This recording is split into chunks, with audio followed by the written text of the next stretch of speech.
social systems of Hinduism by systematically undermining its community structures and traditions.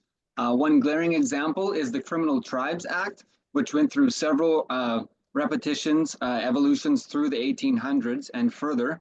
And what this act did was to criminalize more than 200 groups of Hindu society.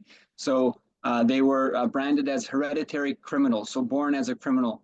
Farmers were kept off their land, and the ability to provide for communities was taken away from these people groups of Hindu communities.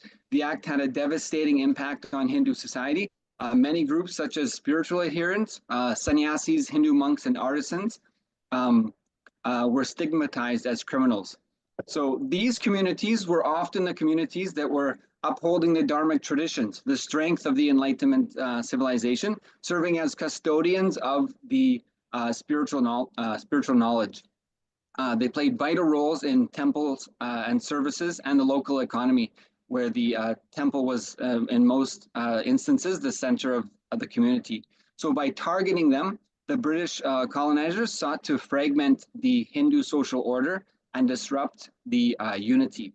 So the Criminal Tribes Act created a system and forced labor and loss of autonomy, stripping the communities of their dignity and self-respect, and it imposed a stigma that fractured their connection to the larger Hindu society, breaking the bonds of the mutual support and trust.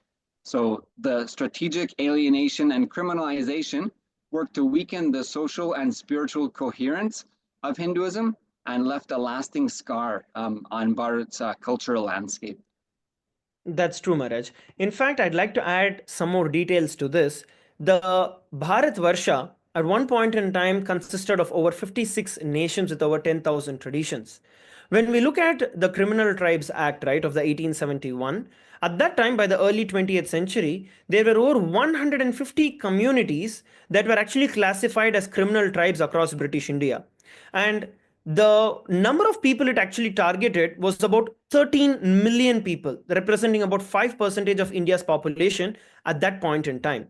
So this had a huge effect and a devastation on the communities, because it deprived entire communities out of their traditional living. For example, artisans who were there, craftsmen who were there, and those who specialized in various professions that were there.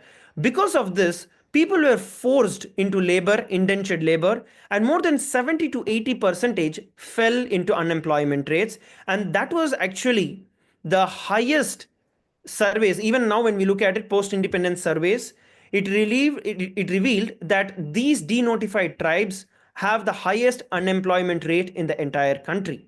So till date, we have still not recovered from this. Yes, Maharaj, just wanted to also add about how, as you had mentioned,